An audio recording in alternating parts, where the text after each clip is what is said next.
شروع کرتا ہوں اللہ کے نام سے جو بڑا مہربان نہایت رحم والا ہے۔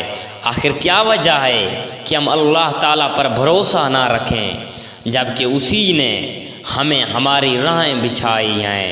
اور واللہ جو عزائیں تم ہمیں دو گے ہم ان پر صبر ہی کریں گے۔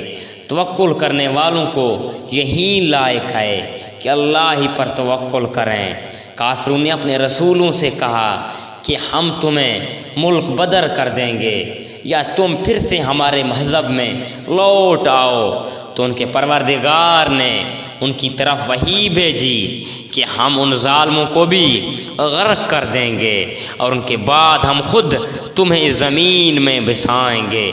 یہ ہے ان کے لیے جو میرے سامنے کھڑے ہونے کا ڈر رکھیں اور میرے عہد سے خوف زدہ رہیں، اور انہوں نے فیصلہ طلب کیا اور تمام سرکش ضدی لوگ نامراد ہو گئے۔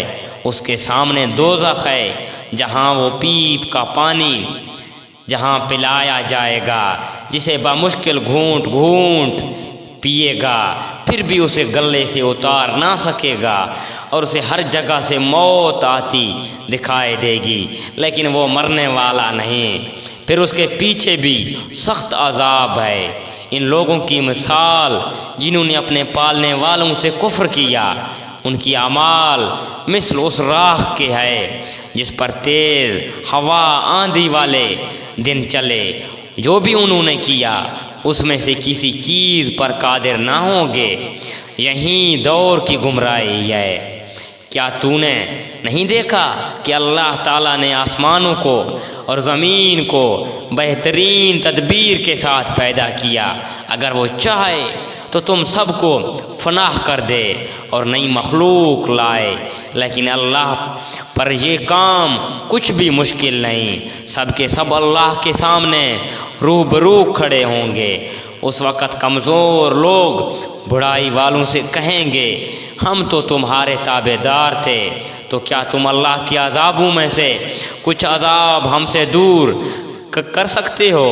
وہ جواب دیں گے کہ اگر اللہ ہمیں ہدایت دیتا تو ہم بھی ضرور تمہاری رہنمائی کرتے۔